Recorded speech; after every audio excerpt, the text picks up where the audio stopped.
Okay. Nice. Ladies and gentlemen, you are tuned into The Mirage, a new podcast dedicated to in-depth and revealing conversations. This is the first interview, the very first conversation, and starting this podcast is a complete dream come true for me. So what better way to begin than to have the first interview be with my little brother. We are here because your light shines so bright, and I need the rest of the world to see that and to find out why. Can you do me a favor? Can you list off all the things you do?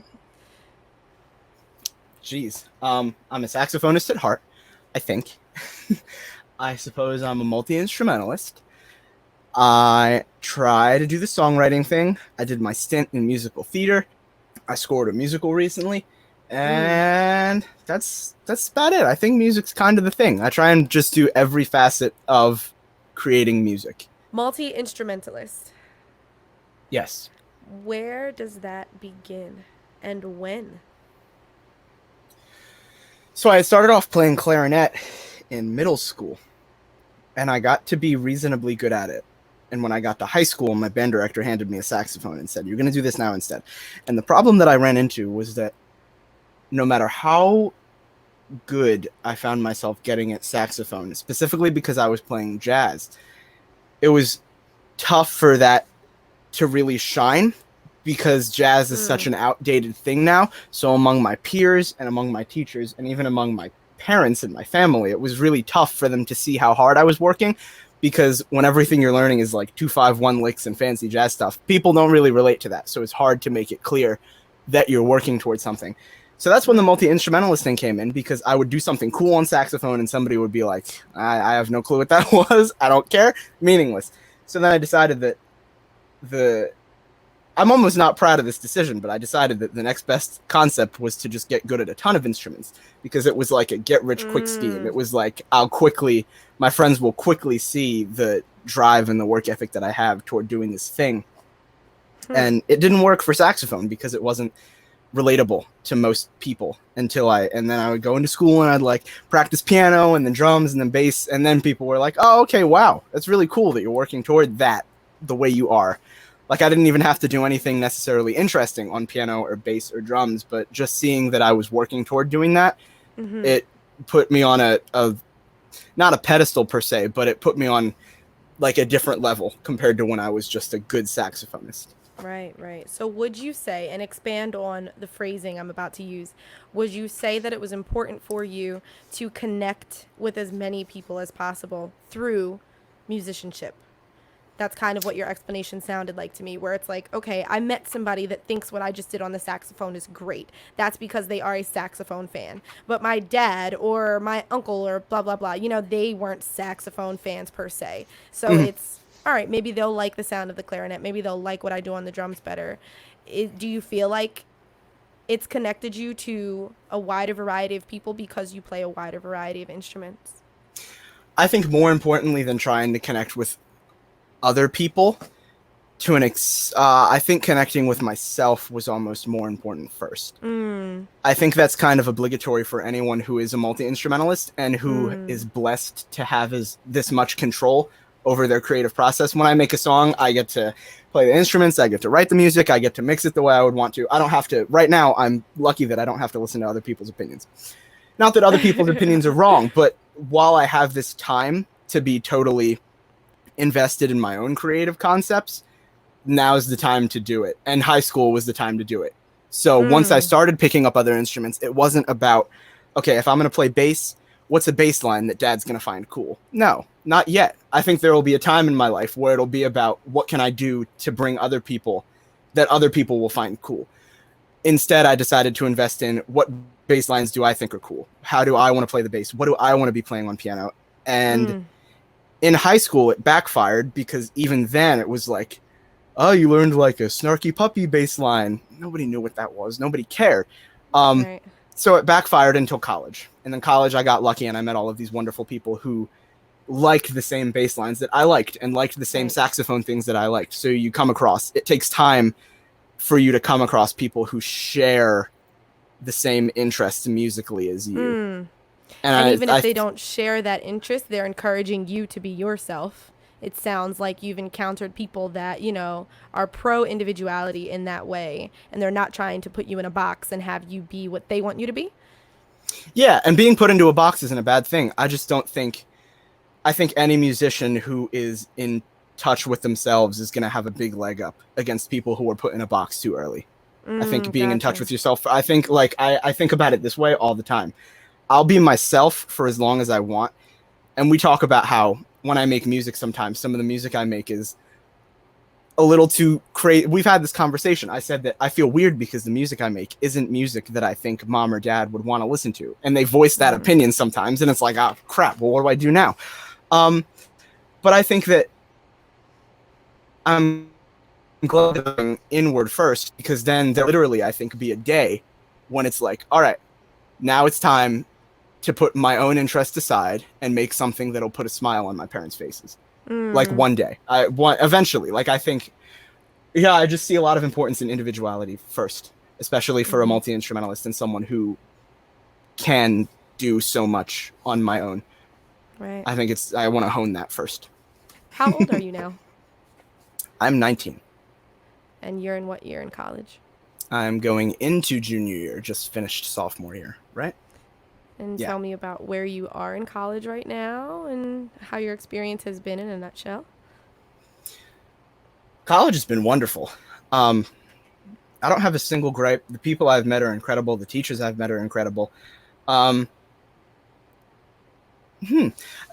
again, for me to be a multi-instrumentalist gave me so many potential directions that I could travel in. College has almost entirely been about, okay, if you have all of those directions, which one are you going to actually invest in? Which ones do you really want to make happen? Right. And I guess the realization for me has been that I'm going to not have to pick one. I can keep all of them involved, and I can always keep these paths open. Some of them I'm going to inevitably have to close eventually. But for the most part, at least when it comes to making money, especially in college, it has to be about, all right, what's your go-to? What is your hammer? And I had to be reminded that it's the saxophone.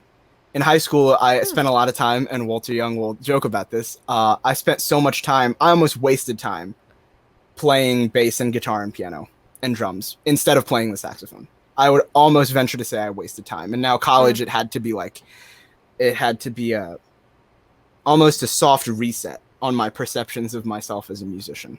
I had to realize that I've put the most time into saxophone, and if I were to drop it now and play too much bass or too much of something else, it would become a waste of my time at some point. Because at the end of the day, I'm going to walk out of college and my degree is going to say saxophone on it. So I have to make sure that I put not as much effort into that as possible, but enough where I don't feel like I cheated myself in the future. Right, right. So rewind, that's where you are when it comes to the saxophone. You said when you graduate, that's what your degree will say. Let's go all the way back to the beginning. When did you pick up your first instrument? Where did you pick up your first instrument? How did you feel when you picked up your first instrument? It was clarinet, and it was in 4th grade, and it was because Mr. Terry, the teacher, the band director, came around to all of the classrooms and said, he put all the instruments on a table, and he was a pretty solid multi-instrumentalist himself, so he played all of them for us, and he said, this one's the easiest, and he held out a clarinet, and I said, that's the one. So there you have it, ladies and gentlemen. Yeah, and it was like money too, so I remember having to go home, and I had the clarinet, and my parent and mom and dad were like, oh, clarinet, nice. And then I was like, it's $40 to be in band, and they were like, oh, Jesus, okay, here we go. Yeah, so clarinet was first, and my remark on that is that people talk a lot about talent and the existence of talent, and I have a very strange opinion on it that I guess we can get to later, but for now I'll just say that I don't remember ever having to practice clarinet, which kind of meshes with my opinions on whether or not natural talent and being born with a gift exists, because I seriously don't remember ever. I might not have ever. I don't think I picked it up every day to practice. It was very strange. I just remember I would play it, I would set a goal for myself, and then I would ignore it. And I swear, next time I went back to play it, whatever goal I had set for myself would just kind of be there. So I think when you talk about natural talent and gifts and stuff, I think I had a gift for the clarinet because it seemed so, and not everything has been like that. Other instruments have kicked my butt hard, but developing my abilities on clarinet just came really naturally. I know I practiced, but I don't remember doing it. It didn't feel like a chore. It was it felt so natural for me to just sit alone in my room for hours and practice this thing, which is crazy for like a 5th or 6th grader. It felt so natural and came so easily to me that I don't remember ever really having to do it. So with hindsight being 2020, what do you think Mr. Terry felt or thought toward you watching you pick up the clarinet for the first time, watching, that early process, the early stages of you becoming a musician, knowing that you have a gift, knowing that Mr. Terry saw that, I'm sure. Now that you're older, looking back, especially because you do aspire to be an instructor, a musical instructor in some capacity, how do you think Mr. Terry perceived you? I wish I remembered more. And if I had the opportunity to go back and talk to him, I'd take it. I've seen him once or twice since then, but it wasn't really like detailed conversation.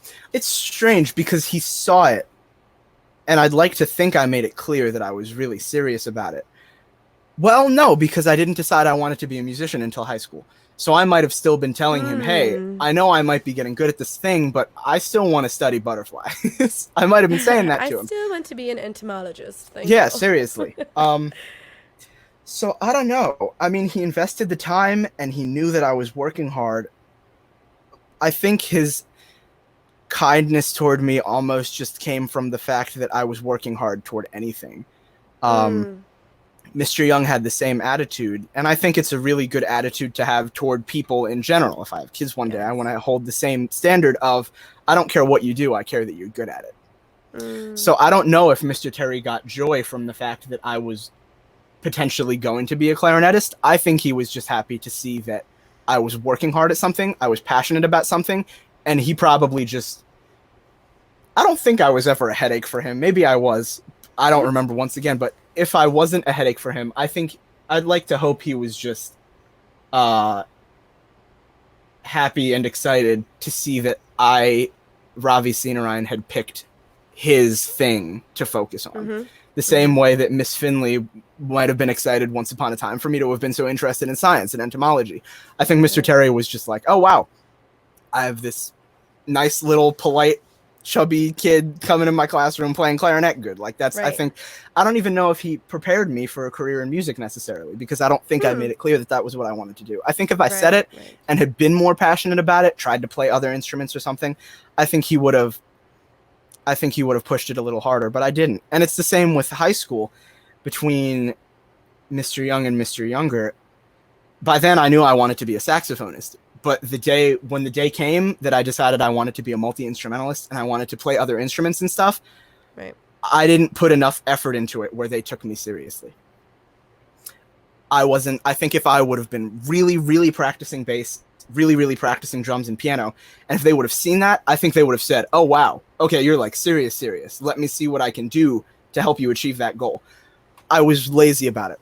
I was too lazy for them to say, all right, cool, let me see what I can do. To them, and I don't blame them, it was just extraneous. I'll never forget one day I'd already been playing bass a little bit. I wasn't solid by any means, but Mr. Younger had seen me playing bass one day, and he cracked a joke about it. He was like, oh man, I see you're playing bass now, good for you.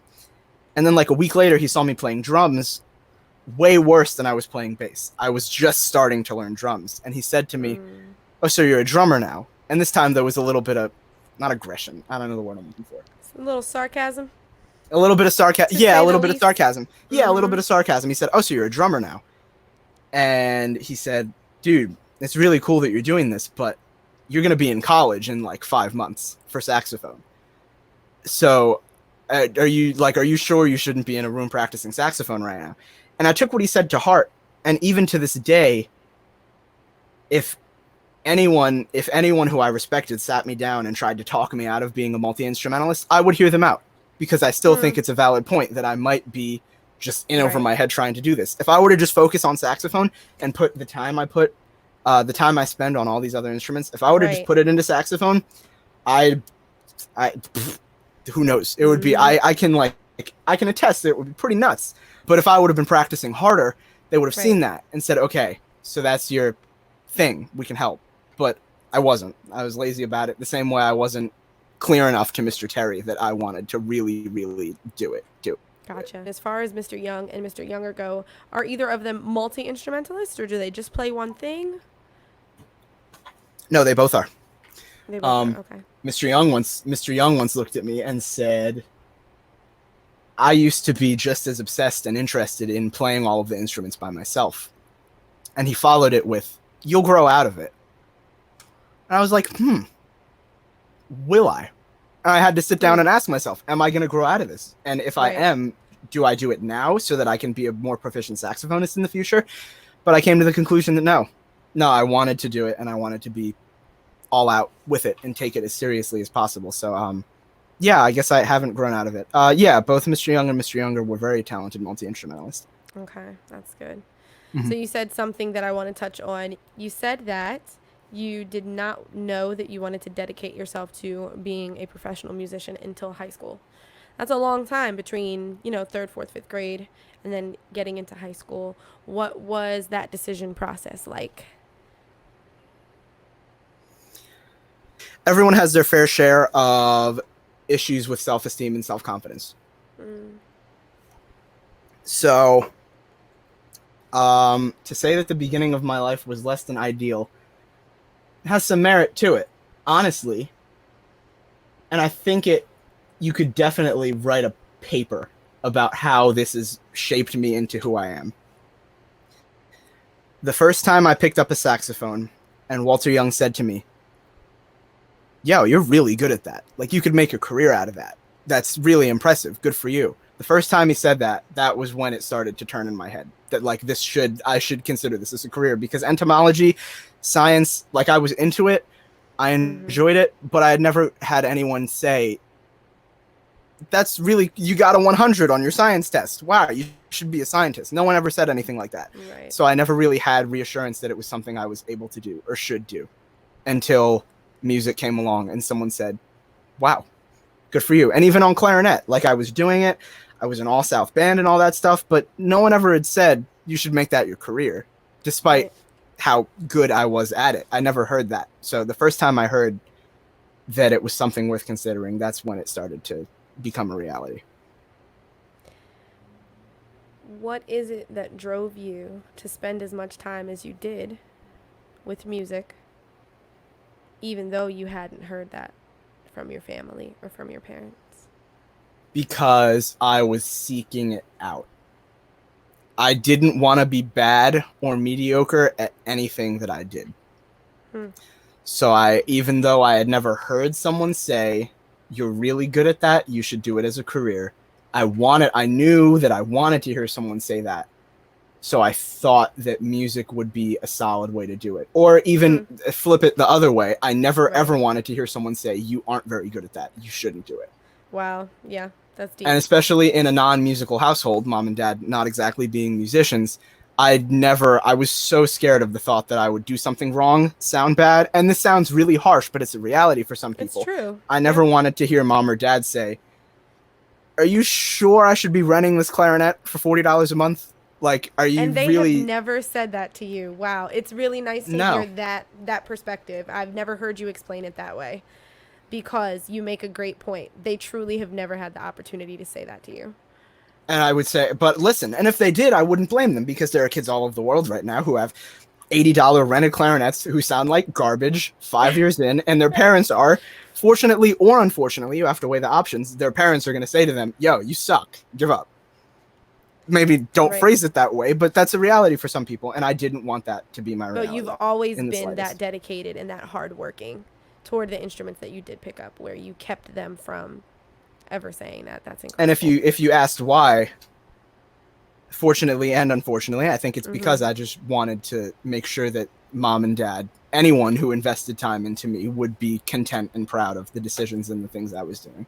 That's beautiful. So that kind of comes full circle to another question I was going to ask. We're going to go back to what you said about being talented and having a gift. So again, now that you're a little bit older, what would you say to any young or aspiring musician? What would you say to the musician that does have the gift, like you did? But what would you also say to a musician that can't just pick something up and it comes naturally to them, but they're still, dedicated to following that career path? So 2 different types of advice. What would they be? To the kid who has the gift,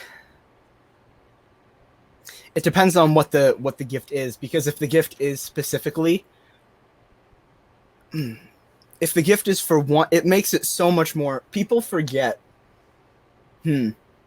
Being a multi-instrumentalist, people think it's like this pedestal. Like, oh, you're so good at so many instruments. It must be so different from when you just learn an instrument. It's not.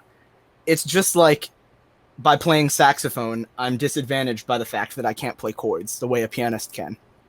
Or when you play bass, you're disadvantaged in the way that you can't. Yeah, same thing. You can't make chords. You can't play colors the way a guitarist or a pianist would. People forget that being a multi-instrumentalist has its own set of challenges. Like, literally, it means that I have to practice. If I want to be good, it means I have to practice exponentially more on all of these instruments. Yeah, like, doesn't carry over the way you would expect it to. So if someone specifically has a gift and wants to be a multi-instrumentalist, then I revert back to invest time in yourself first and make sure you know what you like before you even consider making something on behalf of someone else. In comparison to, I say that to compare it to if someone has a gift for just one instrument and they don't have they have no interest in picking up other instruments. If you just have a gift for one instrument, then I'm tempted to say it's almost easier. Depending on like the type of person you are, it might be easier that way for you to just plow through, especially if you have that gift. I mentioned earlier my opinions on natural talent. Sometimes I think we describe work ethic as talent. I think a strong natural work ethic is mistaken or compared to talent sometimes. So I think for someone to have a talent toward one instrument is just a strong work ethic. So honestly, if someone had a true gift toward piano, for example, my advice actually would be don't practice too much. Like, don't forget to live your life also, because I made that mistake a few times in high school, especially before I became a multi-instrumentalist.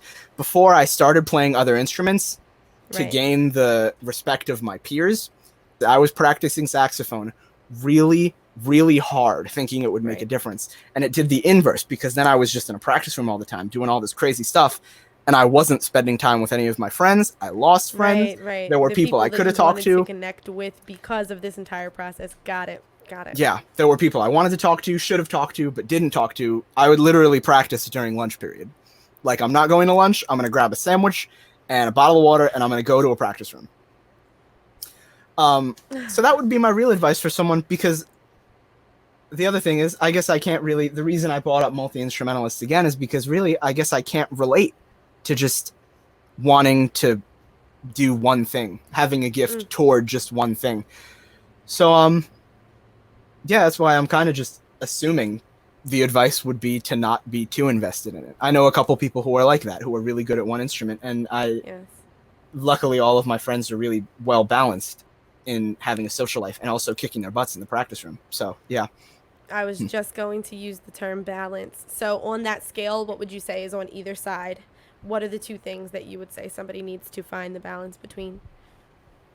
Music and the rest of your life. That's it, plain and simple. Yeah, music yeah, seriously. And everything else. Music can be your entire life. And I've gone through phases in my life where it's been my entire life. And that's not to say I regret it. There's an unhealthy extent to which it can happen.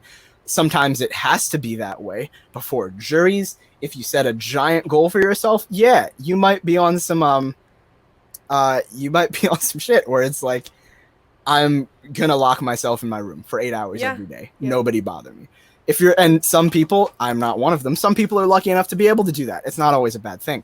But not letting it become a bad thing is really important. And balancing your relationship with your family, your relationships, period, your friendships, acquaintances, business connections, like all of Wow. that has to be, I'd say that's the other side of the teeter. Music is as big a risk as, I don't know, a relationship, a toxic relationship. You can have a Right. toxic relationship with music, just like you can have a toxic actual like relationship with another person.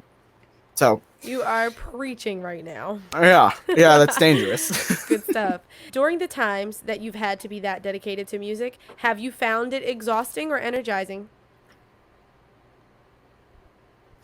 Almost always energizing. Oh, that's beautiful. But it's not ready. It's not exhausting until you start to realize how it's affecting everything else in your life. Gotcha. Yeah. The other side of that scale. Yeah, it's usually like I'll be killing it for weeks, for days, weeks, months. I'll just be in a hole doing stuff. And then I'll text one of my friends toward the end of it. It's always toward the end when you start to feel bad about how much time you've invested into it. Right. Text one of my friends and be like, yo, what's up? And they'll respond with, we haven't talked in like 3 months, right? I've texted you like, when you've no, left I didn't realize. You've left me on red like 8 times, and now you're just saying what's up. So toward the end, you start to realize it starts to take a toll. It's like preparing for juries. There's this joke about crying before juries in college. Yeah. I've done it every jury. Every jury, I've been in a practice room practicing for literally 12 hours. And then at the end of the night, I'll screw something up. I'll practice this part really hard one day. And then the next day, it'll be like I never learned it. And I'll just bawl. Yeah, it happens. This will be our commercial break. Whoop, whoop. Okay, so this commercial break, I'd like to shout out Speda Comedy. Ronnie is a very good friend of mine, and he actually made this amazing shirt. I'm going to show it off. Yes. Sweet. Yeah. That is at Speda Comedy on Instagram, SPETTACOMEDY. That man deserves a follow. He is a beautiful soul. He makes shirts like this, amen. But he's also a very talented graphic designer and comedian and actor. He wears many hats. My commercial break is brought to you by 2 things. Copper mugs. This one has an R on it. I think one day when I have enough money to just waste it on things, I'm going to own nothing but copper mugs in my house.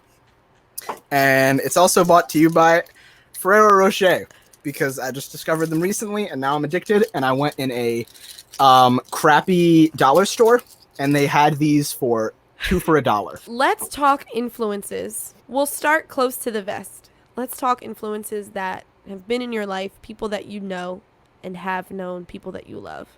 Start from the beginning. Let's go chronologically.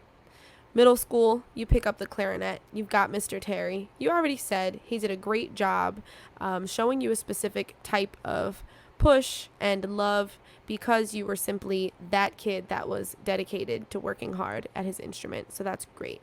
Is there anything specific that comes to mind? Any gems that Mr. Terry dropped on you? He got me on the concept of, and it might not even be, I don't think he knows that he did this. I don't think he did it on purpose. Mm-hmm. And it also might not even be a good thing, but when it comes to me and the way that I learn things, it was integral to how I became the musician that I am. Pushing yourself obnoxiously hard to make something happen. Setting a goal that's totally unrealistic. And there's a million ways to learn things, and I know for a fact that if like a teacher from UArts is watching this, or one of my peers, they're laughing in their seats because they know that that's so wrong of a way to learn things. Of all the ways to learn things, that's kind of bottom of the pedestal. To not be able to do something, but to try and do it anyway, to super push yourself. Steve Terry definitely did that to me. I had been playing clarinet for like a month, and he asked me to play La Cucaracha, which isn't super difficult, but a month in the clarinet. Could you rock that out on the piano right now in front of you? Yeah. Because of Mr. Terry, you can do this.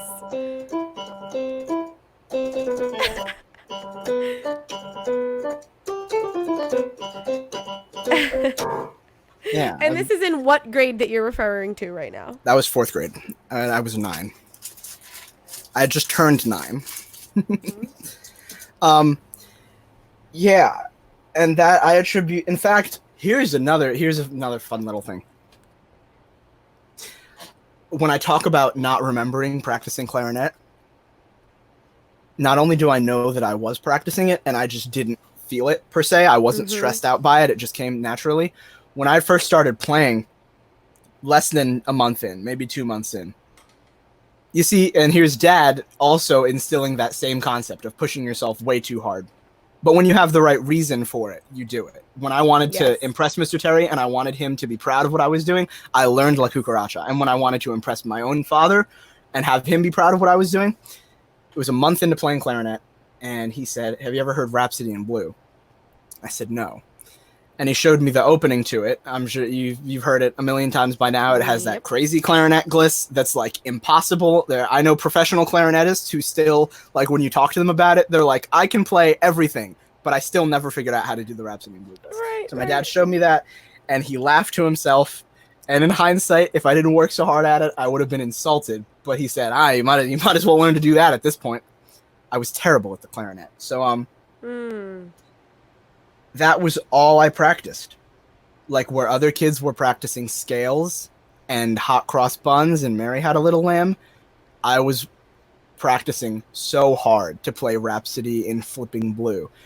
And I had no fundamentals under my belt. I couldn't even play all of, like, that glissando thing. If it's these notes, I couldn't play these notes. But you can bet that I had figured out how to do the glissando between these two notes.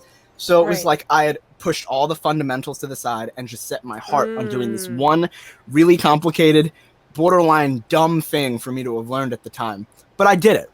It's like, and I think that became sort of the way that I learned things moving forward in general, especially as a multi-instrumentalist, because in high school, it was like I had Mr. Young to teach me saxophone, but I didn't really have anyone to teach me bass or piano. So instead, it became that. Again, I was reverting. If I had taken like bass lessons, oh, there she goes. Oh no. Is she going to send me a fresh one, or am I still in here? Because that's crazy. Excuse me if you could hear my mouth in general. I'm going to interview myself. Ravi, other than music, what do you find your passions to be? I find myself fishing. I try and learn a little bit about cars. I have a frog, which still isn't great. There's still way better things that I could be doing. I like to focus on music. And I like to, despite that, I like to have other things. Once again, if like your girlfriend brings you over and you talk to her dad, you can't talk about voicings or your favorite tune. You have to have other stuff. So I don't have a lot of other things, but you make a small bubble of things, and then you find witty ways to work your way over to them in conversation. Like I have pre-planned slick little ways to bring up my frog. Yeah, like you do this, you like bite it in half and then lick the middle of it. And is it just Nutella? It is.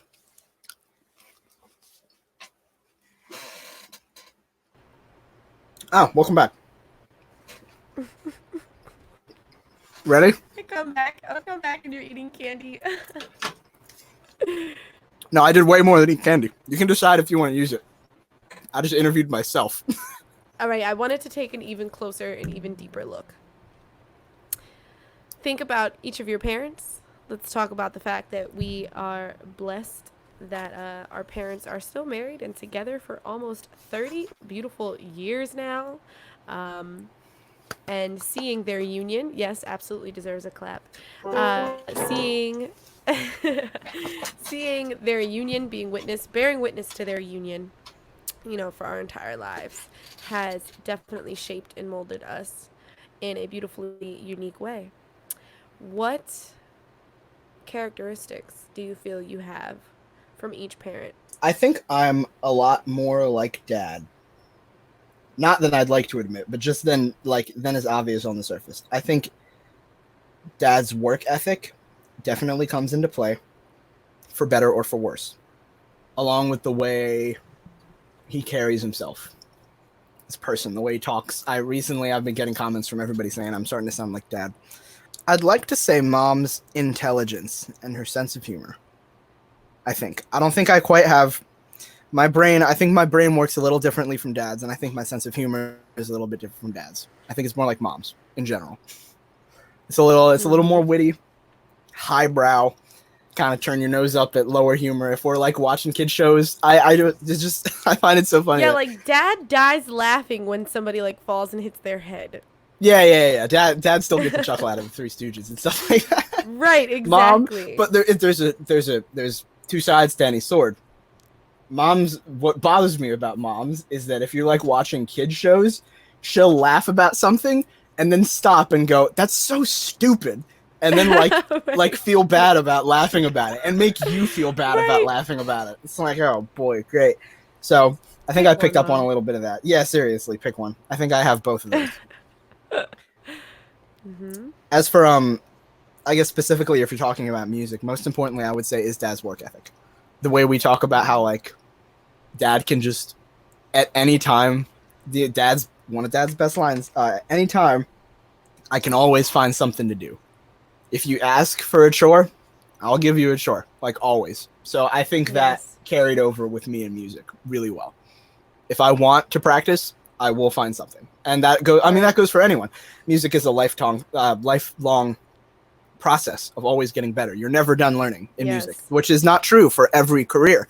That's why I like music so much, and that's why I wanted to be an entomologist and study butterflies specifically for so long, because insects, butterflies, there will always be more of them. There will always be more to learn. Music, same concept. Unlike math, a little different. Certain things, little different. Like there will always be more to learn, but music, like there's no doubt that there will always be more to learn, unlike some other things.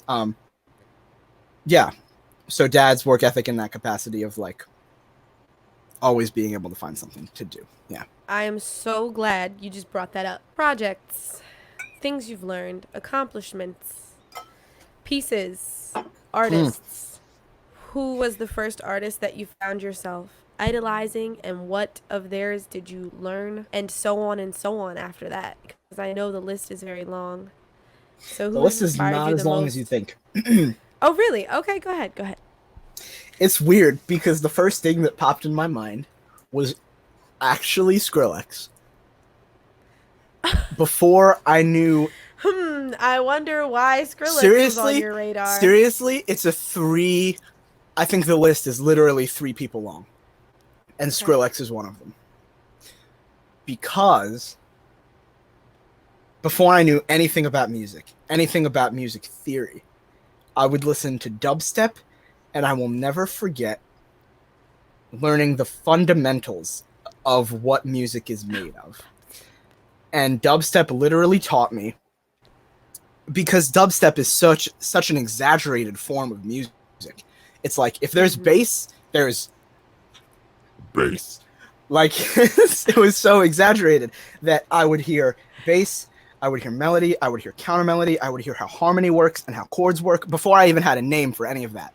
If you asked me what it was when I was 9 years old, I wouldn't have described it as that. I would have said, well, there's low stuff and high stuff and the middle stuff, but that's how I started to learn. The first piece of music I ever wrote using MuseScore, before it was a viable option for writing music, it was terrible at the time. I wrote a piece called Antagonistic. And the meaning of the word antagony is opposites. So I wrote a piece that was like 10 instruments, and the premise of it was that I had flute, and then bass flute, and then clarinet, and then bass clarinet, and trumpet, and bass trumpet, because that was a thing that was on the list of instruments. Like, that was, from what I had learned from dubstep, I thought that would be an interesting way to make music, is to have this parallel between low instruments and high instruments. Dubstep taught me that. So fundamentally, that's where I got everything from. This idea of back and forth, maintaining the listener, maintaining the interest of the listener by having crazy bass drops and complicated things, and still having emotion in the music. Scary Monsters and Nice Sprites is a master. Wow, I have not heard that song. But the melody in that song evokes like genuine emotion. I remember being 9 years old and being like, that's legit, man. Like, it's true. That was the shit at the time. Yeah. So Skrillex, strangely, I guess you could group in Skrillex with any other artist who our parents put us on. Earth, Wind, and Fire the sheer gravity of their musicianship was unbelievable. You learn so much from listening to them.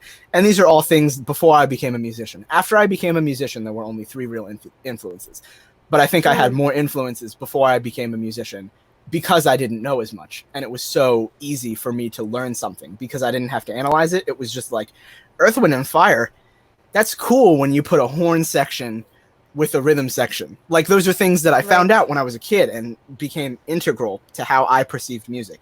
So Earth, Wind, and Fire, Gino Vanelli, so much to learn from him. Prince, Michael Jackson, all those artists who you start off learning from, they maintain themselves as inspirations. Maybe not now, because I could sit down and analyze this stuff easy, blah, blah, blah, yeah. But when I was a kid, there was so much to learn from it. And then once I became a musician, there's only 2, and you run into the problem of when you're a jazz musician, the reason you learn jazz from like the 1940s is because anyone who you listen to now is inspired by them and is just a copy. Obviously, you add your own flair to it, but it's basically a copy of a saxophonist from the 1940s. Chris Potter is this monstrous saxophonist right now, one of the best saxophonists on the planet, and you could say he's just Charlie Parker and John Coltrane, but then he added his own Chris Potterness to it. But the fundamentals and the foundation is in traditional jazz. So you have to ask yourself, do you want to listen to Chris Potter? And do you want to get a lukewarm, kind of distorted version of 1940s jazz with Chris Potter on top of it? Or do you want to go back to the original source and just get 1940s jazz and then be prepared to add your own Ravi Seenarine flair to it? You make that decision on your own. So for me, when you talk about inspirations, the question is, I mean, it's not like I'm picking who's most important, but it's just an interesting conundrum that I've run into. That is it Jacob Collier or is it Stevie Wonder?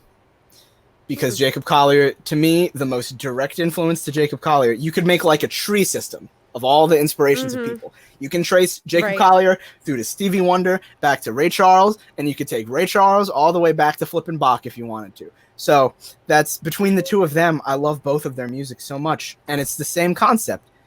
In Jacob Collier, you have like this kind of watered down version of Stevie Wonder with all of the Jacob Collier-ness on top of it. Yes. But Stevie Wonder is just Stevie Wonder, plain and simple. So I don't know. Between the 2 of them, there's so much to learn. For me, multi-instrumentalists, so much pure joy radiating through their music in different ways between the 2 of them, because Jacob Collier's idea of joy might be a little bit different than Stevie Wonder's idea of joy. Absolutely. They both do it, and Jacob Collier does it because Stevie Wonder did it, but the way he does it is different from the way that Stevie Wonder did it. So, I don't know. I think there's a happy medium. And if you ask me to pick 3, I could make the joke that my 3 biggest influences are probably Jacob Collier for his musical technicality and his theoretical abilities, Stevie Wonder for his musicianship and his pure, like his lyricism and the love that he put into his music. Number 3 is Prince. Not even because I love Prince's music. I don't listen to Prince on a regular basis, but Prince, man, it does not get more original and true to yourself than Prince. Without a doubt. Amen. That is between those 3. I think if you put the 3 of them together or put them on a board and met in the middle between the 3 of them, that's the way to be. That's the way to be. Yeah. Beautiful and breakdown. That has nothing to do with taking musical influences from any of them at all. That's just their philosophies, like on life. If you had the 3 of those things put together, it would be crazy. Without, yeah. So, have you learned pieces from all 3 of those musicians? And if so, what did the pieces evoke, or what was the most inspirational and impactful? Like the songs that I've learned from about, like, by all of them? Yes. Yeah. It's small. It's weird. I don't think there's no like generalizations that I can make. It's like small stuff. It's like the bass line for Boogie on Reggae Woman is so cool, so simplistic, but so groovy for no good reason. Prince, Purple Rain. There's so much space in that song lyrically. Like it's lyric and then like twice as much empty space where it's just rhythm section, jamming out. That's something worth it's like you could pick apart so many little things. And Jacob, I mean, that's, if we're talking about little things that we learn, Jacob is, to me, that's probably why I look at Jacob the most, because everything he does, there's like so many little things to take from it. The way he resolves from this chord to this chord, the way he sang that, the way he recorded that, like, I don't know. To me, there's so much there in general. So I couldn't pick specifics. But yeah, there's, from between the three of them, there's so much to pick from. Too much, in fact, to like talk about, as you can see. Right. When was the last time music made you cry? What's the quote? Music is a representation of what we can't put into words. Something along those lines. I don't even remember who said it, and that's definitely not the right wording. But music, to me, almost always underscores something else that is happening in my life. Every time something happens that is bad, period, something sad of any capacity, I run to my room, I turn the lights out, I put on Clair de Lune, and then I cry my eyes out. In fact, I had this conversation with Mr. Younger in high school of, I've never gotten chills from music. Something about the way that I interpret and internalize music, it's not that type of emotional connection with it for whatever reason. Yeah, I still have yet to get chills from it, and music doesn't often make me cry. It has to be underscored by something else happening in life. So Okay. I can't say. I'm not sure. What has happened? What have been some of your experiences where you used music, whether it was Clair de Lune or other songs, to underscore what your experience was? What comes to mind? The lullabies. The adult lullabies that I listen to, which I call them adult lullabies jokingly. But I have this thing that I'm sure people will appreciate hearing about for people who don't know it. The full story is that freshman year of high school, I was taking a music theory class, which I failed, funny enough. But we had to do a listening assignment every night, and we had to go home and listen to a piece of music. And the assignment was Clair de Lune. And I didn't recognize it, didn't know it, hadn't heard it. So I went home and listened to it, and I had no clue why. But when it got to this one part of the song, I just started bawling. You know this. I just started bawling at the one part of the song. And I listened to it on repeat. I found a 1-hour version of it. I just kept listening and listening and listening and listening. And I made a Facebook post about it and said, this one part of the song is so good. I don't even know why. It just made me cry. I'm freaking out. You saw the post, and you commented, dude, and did you explain the whole thing? You explained that you sent me the link to that song you used to dance to that uses that one part it's a remix of just those 2 bars of Clair de Lune. Yes. And it was like 10 years ago, so I would have been like a toddler, 5 and 6 years old, and you were dancing to that song, and I would hear it all the time, and that explained why I felt such choreographing to it, yeah. Choreographing to it. And that explained why I had such a deep emotional connection with it, because it went back further with me than I knew. So I started listening to it every single night before I went to bed, because I decided it was going to be one of those songs that just represents like you as a person and in my life. Like, I want this to be the first song in a list of many that will represent parts of my life. Now I have a list of like, I think it's only 10 or 11 songs, but I have like 300 playlists of those 10 songs in various orders. All of them end with Clair de Lune. So every night before I go to bed, I pick one, depending on how I'm feeling that day, what resonated with me, what song is going to bring me like back to out of the world. Sometimes music should be an out of world experience. If I had a bad day, if I'm stressed out, whatever any of those 10 songs will take me back to a different place in time. Music that's most impactful. Artists that are most impactful. We've gone through that list. Friends that are most impactful. All of them. I think there's something to be learned from anyone and everyone. So I wouldn't even group that as friends. I think friends and beyond.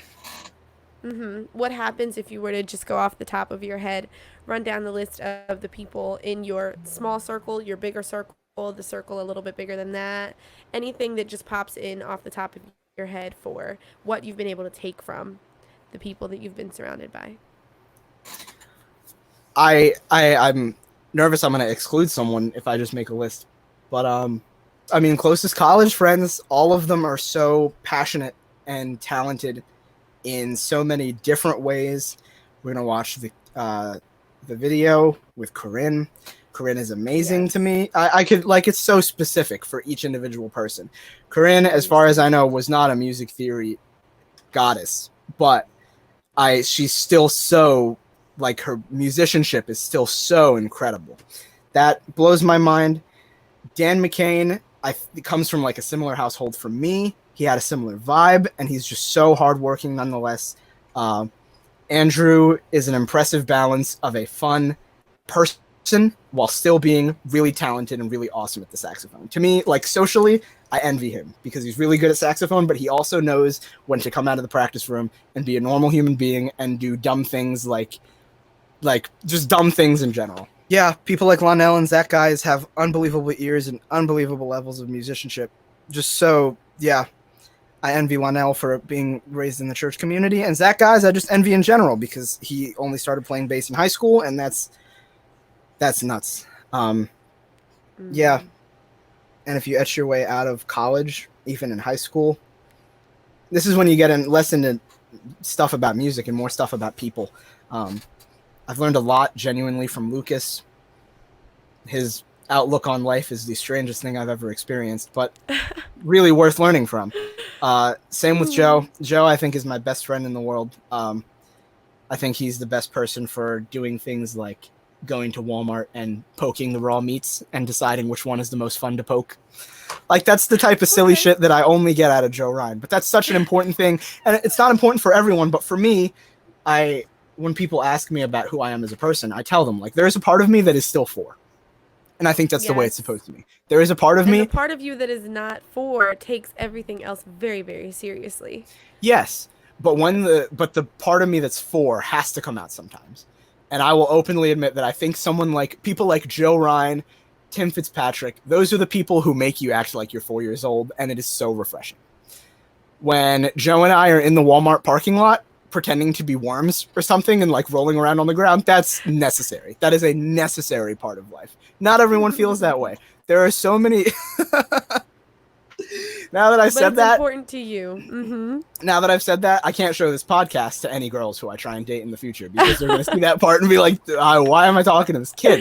Too late. It's going to happen. Yeah, that's the thing though. It's like you have to find people who can it is almost stooping down to your level of comedy and just having fun and being a person. Moving over to your level of comedy. Yeah, sure. Over. We don't have to stoop down. Yeah, poke on me. Yep. Yeah.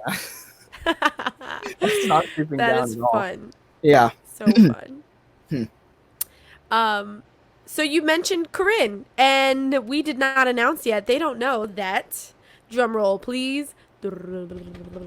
I don't know, like, where do you drum? I wonder if this sounds like a drum roll to my microphone. My drums over Your drums aren't hooked up. It's okay. So, insert drum roll here. We are debuting. We are premiering one... Wait, what is that called again? Okay, so it's a guiro, which is the same... Yeah, it's a guiro, because this is a guiro. And then this is a guiro, but it's shaped like a frog. So I think the formal name is a frog guiro. I think. Guiro? I have no clue. That sounds absolutely insane in my headphone from through your very high quality microphone. Oh yeah, it's really loud too. Was like, yeah, it's really loud. We did not announce, which I'm sure it was in a caption leading up to the release of this interview at some point. But we are premiering one of Ravi's amazing videos. I will have posted others that you've made. Who would you say inspires those videos? I think Jacob gets credit for that. Yeah, Jacob gets credit for that almost entirely. I use Final Cut Pro X. and I recorded using Ableton. How much support would you say you've had from your parents? Ready? It's a trick question. It is. No, it's not a trick question, but it's a trick answer because not very much. But I don't blame them because they aren't musicians, so that always becomes a tough thing. Me and my friends have a joke about having a rough spawn compared to a good spawn. Like in a video game, when you spawn into the game, depending on where you spawn, it's either good or bad. Right. For someone like me to have been spawned in a household like this, you have to ask whether it's a good spawn or a bad spawn, because for them to not be musicians means that I was pushing myself harder all the time to get better. But on the other hand, maybe it would have been nice to have the occasional like, damn, that was great, good job. So it's very iffy. So I support, yes. And it's interesting because I think with anything, even with like children, I think about this often. When the day comes and potentially I have children, there are different forms of support. And by that, I think I only mean there's two forms of support. There's emotional support, and then there's literal support, which there's probably a better word for literal. But as you can see, my room is lined with instruments. I was supported in that way without a doubt, and I will forever be grateful for that without a doubt. Same with kids. It's like, I will drive you anywhere you need to go. If you tell me you need to go somewhere, I will take you there. The other side of it is emotional support, and not everyone is impeccable at that. And especially with music, I guess you can say, like, I have all these instruments, but when I was practicing them and I played something really good and mom walked in the door while I was practicing, you didn't always get like, oh, that sounds really good. Sometimes it was like, well, that sounds dumb. What's the point of that? And it's like, okay, great. But I can't complain. Because, and I like how you broke down the physical support versus emotional support. Logical support, maybe rational support. I don't know. And if you can insert many words. I think if you're lucky, you know how to do both. But I think that's more rare than we think, that you knows how to support someone in both. So you take what you get and be content, and know that you're loved regardless in however many ways you can perceive. Well said. The thing that prompted that question was I was asking about the video that will be premiering, and the fact that you have, the laptop that you do and the program that you do to make it, etc. etc. I'm just really happy for, really happy for the way that they've shown support thus far with just making sure that you had certain materials needed in order to be where you are today. Emotional support, I'd like to think that your sister and I make up for where mom and dad might lack. Yeah, of course. Yeah. Hopefully so. So back to the premiere. Tell me how you even came to make this video. You found out about it? What is it? Where'd it come from? What happened? Why are you making this? Are you asking me that because you know that it was because of you? Maybe. What song is it? What song is it? And because the video that we are premiering is extensive. This is not a little tiny, like, it's just me playing an instrument, okay? It's a multifaceted, it's a multifaceted situation. So tell me how did you decide to do it? You decided. You gave me the yes, I'll do it. Then you got into it. What happened after that? So, there was the hashtag of somebody doing a contusion challenge, and you sent it to me.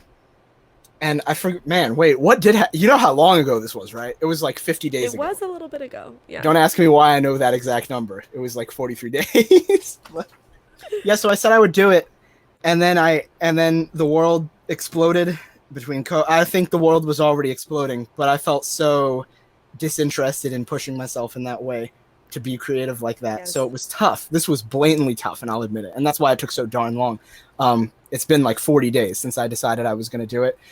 A video like that, seriously, would only take like 3 days in reality, maybe 4. But because of the way the world was working and how uninspired I was feeling, it was like, I'm going to learn this part. And now I'm tired, so I'm going to take a break for 2 weeks. And especially this, have we said what song it is yet? Can we do that now? You did say Contusion, yes. You said Contusion, yeah. Okay, yeah, it's Contusion by Stevie Wonder. So, the piano part, that took so long for me to learn because I was but on the other hand, it was the first time in a while other than like juries with saxophone, that I was pushing myself to do something that was kind of unachievable. I'm not that great of a pianist, let alone a keyboardist. So that when I heard that, I knew, okay, if I'm going to make a video of Contusion, I'm going to have to kick my rear end to make that piano part happen. And I did. And it took me a really long time. And especially because I was so uninspired, it was a really slow process. It was like it was a bar a day, if not maybe a little faster, but it was slow rolling. What other instruments will you be playing in the video? There is keyboard work, and by keyboard I mean the lead line, along with regular piano work for the chord stuff. There's lots of vocal stuff, which was unexpected, but a welcome addition to the whole thing. I played bass and I played drums, which Lucas and I have this joke about Stevie Wonder that if you just play it, you're set. My drummer friends might beat me up for saying this. There's always this talk about like you can play a groove on drums, but you might not be playing the groove on drums. Like it might not be in the pocket. You might not be grooving with it right. Stevie Wonder, to me, it's just written in. If you're playing what Stevie Wonder played, it's just gonna be there, like regardless. It's just as long as you play what he played on keyboard, and if you play what he played on bass and what he played on drums. Once again, we're talking about a multi-instrumentalist here. Right? Because of the composition, it's so universally groovy and so universally good that so good. Yeah, and I didn't notice it until I only recorded like 3 instruments. I had recorded the drums and the bass and the lead line, not even the chords on piano. And I was like, this is already awesome. What was Stevie Wonder doing for this to click so well? But me being me, I went back, and when I only had 3 instruments, I was like, okay, now I have to fill in space. So I added the chords on piano, and there's a Stevie Wonder for President. Yeah! Oh, man. I was waiting for you to look up and see it. I had to type it real quick. Sorry, I had to get that out. Stevie Wonder for President. Yeah, agreed. Yeah, so I had only recorded like 3 of the instruments, and it was already sounding awesome because Stevie's just great and his writing is awesome. And then I went back and just filled in spaces. There were parts where there was like a long note held out and nothing going on, so I was like, okay, bass fill there. There's a ton of really interesting... This is a habit I've gotten into recently of finding interesting ways to fill space. And if I have an idea of something that I want to happen in a spot, I have a checklist of things to determine whether or not my idea will fit in that spot. Is it going to fit rhythmically? Is it going to fit harmonically? And is it going to be tasteful once it goes in? So in this, there's like empty spots where I decided I really want the voices to go. And you have to ask like, okay, so will that work over the chord? Will that work rhythmically? Can I fit that rhythm into that spot? This has some really interesting rhythmic stuff because I was really kind of mashing stuff up to get it to fit. And then will it be tasteful? Which for the most part I said, yeah, cool, it's fine. So there's a lot of cool vocal stuff on this too that I am starting to get more experienced with, because even now, once again, there's always something to be learned in music. Once upon a time it was just like ooh, and there's that plenty, but now I'm starting to get into doing pyramids and so you like right. This was a good exercise for me with that. Awesome. So just give me the technical answer for what this song is made of. I want everyone to understand this is not just the average Stevie Wonder song that you redid for this video. What is it about this song that makes it unique? It's just hard. it's tough. It's harmonically really complicated. There's a lot of really interesting. There's a lot of sus chords. There's a lot of extensions. The sus chords move chromatically. All of the major chords have some pretty nutty extensions. All the voicings are really cool. Just about every major chord is a 13, which kind of kicked my butt when I was trying to listen to it and figure it out. Wow. Yeah, there's a lot of really, really complicated and interesting musical stuff going on. It speaks so much to Stevie Wonder because who on planet Earth, I don't think anyone ever again will make an album with the lyrics to As, but then also with Contusion on it. Like, that's to say, As is an awesome song in every way.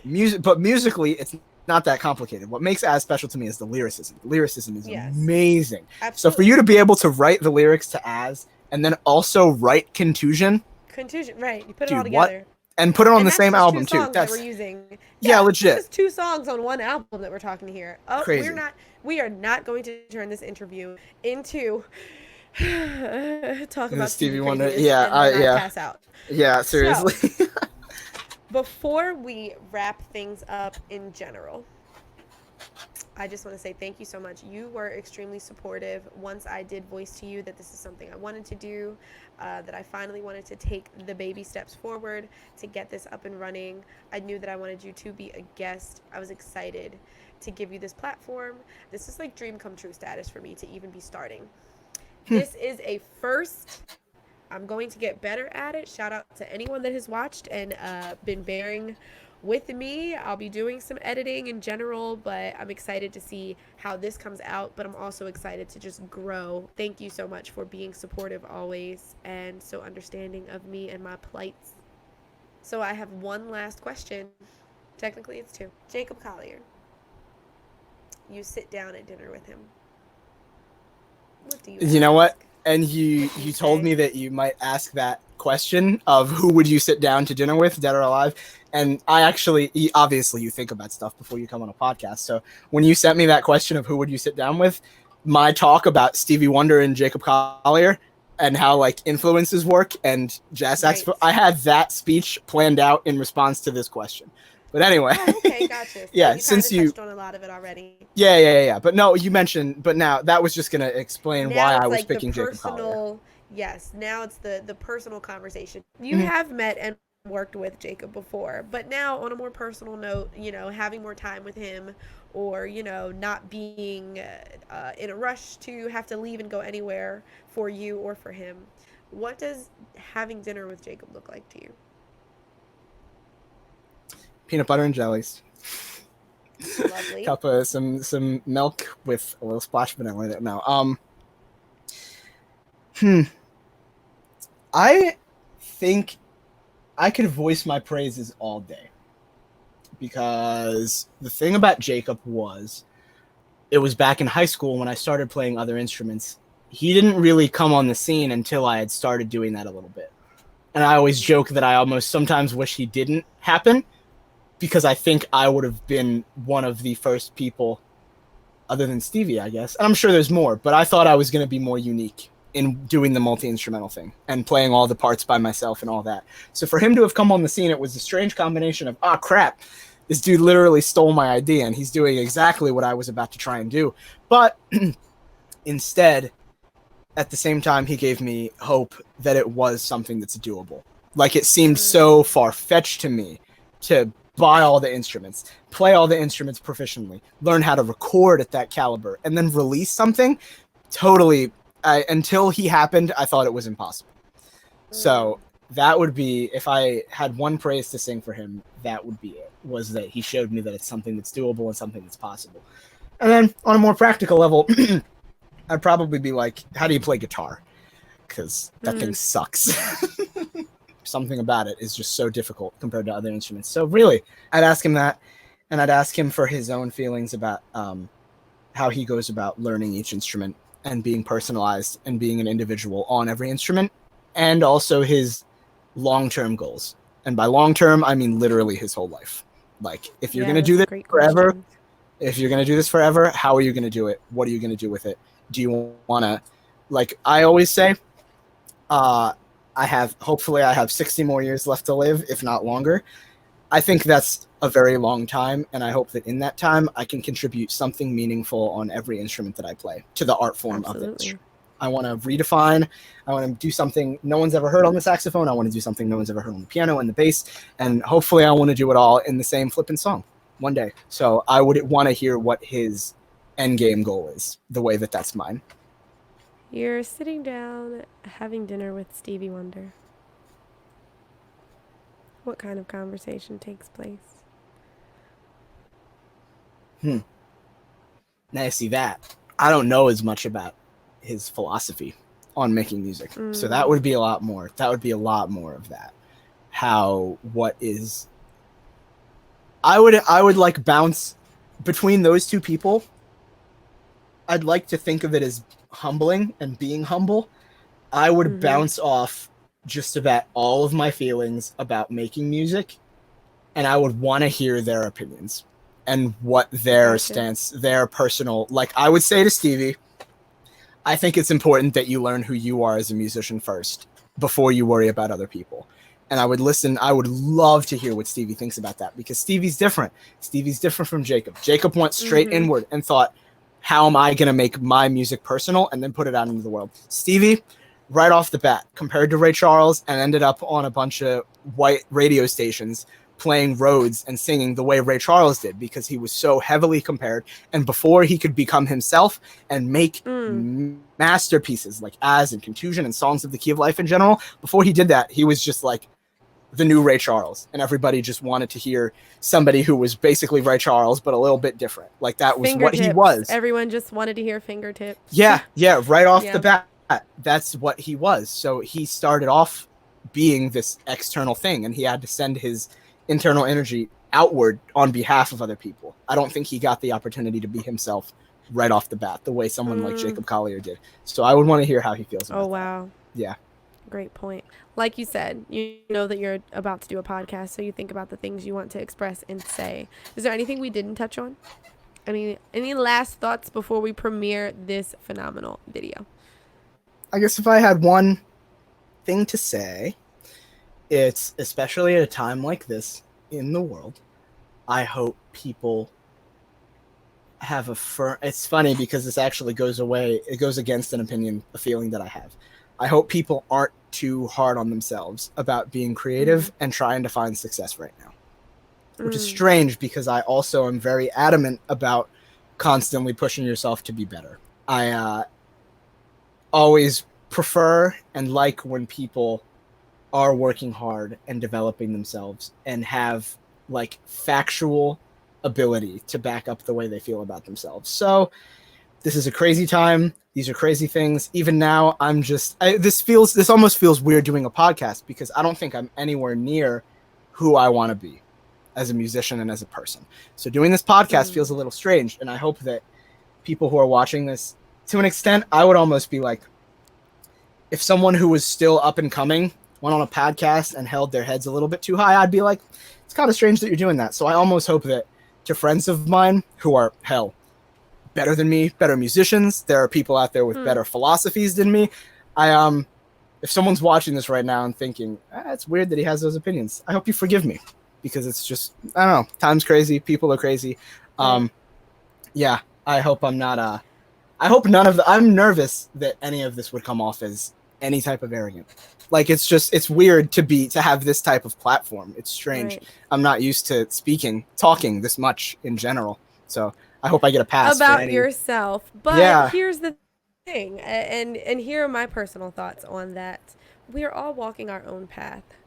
You know, nobody else is writing the manual or the rule book for how Ravi lives his life, and it just so happens that the way that you've lived your life up to this point is what has worked for you, and clearly you're doing something well enough, positively enough, impactful enough, where while I may be your big sister, I get it, but there are still gears turning and things happening in your heart, mind, and soul that are worth hearing. You know, you've already said so many things. We talked about aspiring musicians earlier.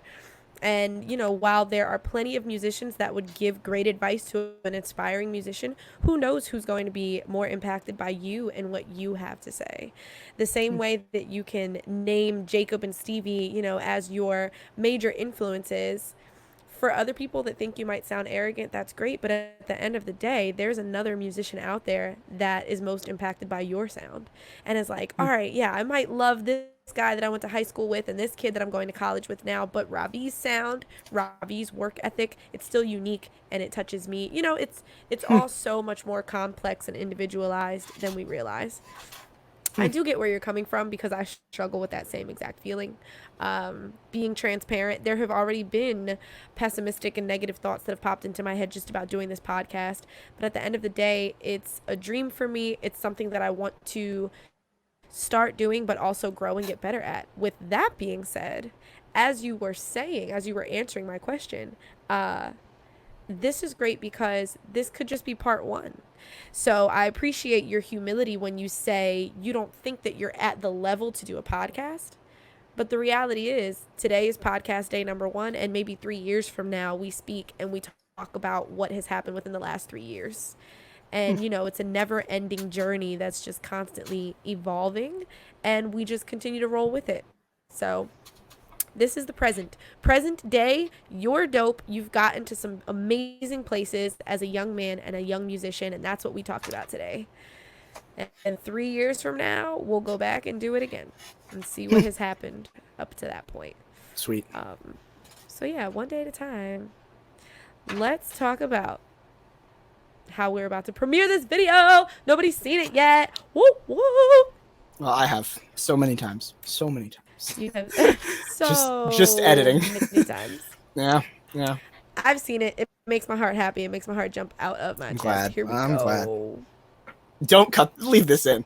There was all that weird stuff we had to do to make sure the audio would sound good. I don't remember it. I don't know if you do, but I don't.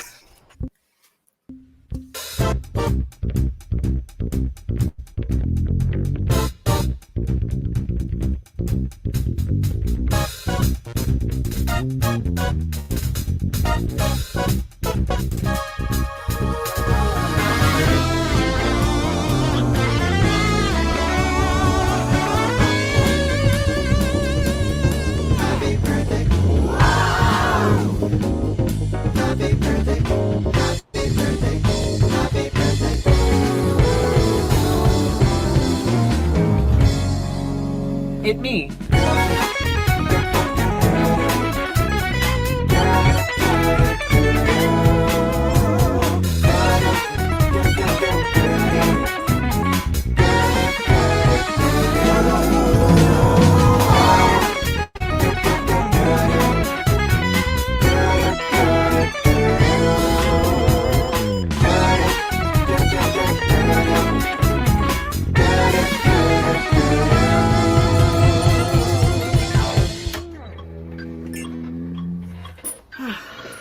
Jesus. Orwell just closed the Ableton. I have one story. Woohoo! When I asked Corinne if she would do the video. Well, no, okay, so Corinne had already said she would do the video. I had it like halfway done. I had like a reference track. I had kind of some of the stuff recorded. I hadn't mixed it. It didn't sound very good. But I said, Corinne, do you want me to send it to you so that you can record your stuff over it? And I said, if so, do you want me to play that part along with you? I said, do you want me to play that so you can play along to it, or do you got it? Do you want to play it on your own? And I said, heads up, if you say that you want me to play along, I'm going to use a really stupid sound for you to play along to. So I took the sound of it. Yeah, nobody's noticed it yet. Once I say it, hopefully everyone will go back and listen to it and pick up on it. Yes. I tried to sample the sound of a cat meowing. So meow meow meow meow meow meow meow meow meow meow meow meow meow, and it didn't work. So worse, I made the cat sound, and I think I had to sing a specific note in order for it to work. I went meow, and I sampled that. So if you listen really close, you'll hear meow meow meow meow meow meow meow meow meow meow. Yeah, so that's worth listening to. Yeah. And I encourage everyone to go back and listen and watch again anyway, because there's so many little screens, so many different things happening. Which mom hates. Right, and if you lock eyes on any of those screens, you are bound to catch something that you did not catch before. So definitely go watch again. That was Contusion by Stevie Wonder originally, but my brother took it and made it his amazing own. That was really fun to watch and really awesome. Thank you for letting me premiere that here too. I'm very grateful for you. Yeah, you as well. I really appreciate it. And this is like a sibling series. I can't wait to interview Ivana as well. She'll be on the other side of the camera talking about herself and her travels. She travels through her truth very gracefully and elegantly, and I think that's how I could break down the point I was trying to make just now. I love you so much. I hope you enjoyed this as much as I did. I did. This was great. Awesome. I'll keep you posted. Sweet. Cool. Thanks for having me. Follow us on IG at the Mirage POD. Good night.